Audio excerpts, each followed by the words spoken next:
ولې زما محترمو زما او ستا په دې نفس کې دا خباثت او دا ګندګي د کوم ځای نه راله چې جومات کې زړه تنګېږي. زما محترمو د دې جوماتونو سره خپل تعلق برابر ساتئ، د دې جومات سره تعلق برابر کړئ، هم خپل تعلق ساتئ هم د بچو تعلق ساتئ.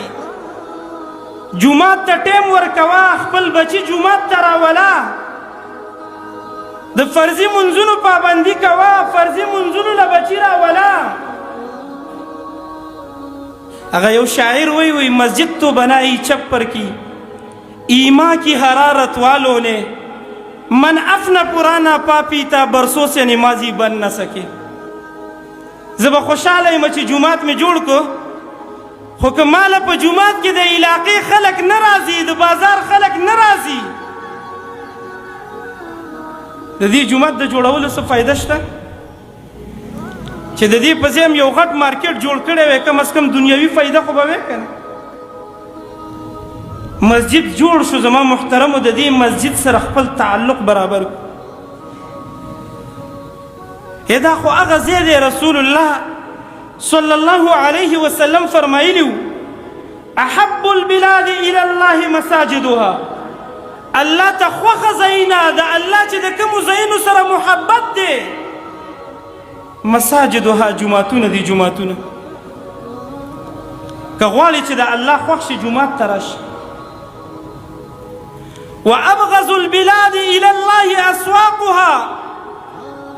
رسول الله صلی الله علیه وسلم فرمایي الله ته ناخوښه ځایونه چې د الله ډیر بدي شي دا بازارونه دي. په ایمان ووایه په جومات کې زما زړه تنګېږي که نه تنګېږي؟ بازار ته ما او تا خوشحالیږو که نه خوشحالیږو؟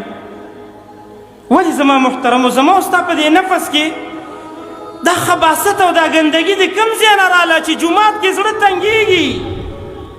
که 2 منټه مونځ وګد شو مولوي صاحب، زړه دې راله په دې مونځ باندې وچو.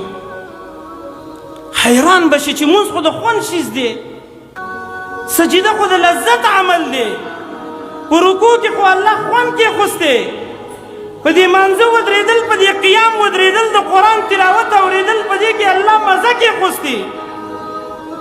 ستا زړه دلته تنګېږي، دا راته ووایه زړه به دې چېرته خوشحاله الله ته چې دا خوښ ځایونه دي، دا جوماتونه دي زما محترمو، دا د دې وجې نه چې په جومات کې غیبت نه وي، په جومات کې دوکه نه وي، په جومات کې بدنظري نه وي، په جومات کې بهتان نه وي، په جومات کې زنا نه وي، په جومات کې شراب نه وي. جومات د ګناهونو نه پاک ځای دی، الله ته ځکه خوښ دی، الله ورسره ځکه مینه ساتي. په بازار کې دغه ټول عملونه موجود دي.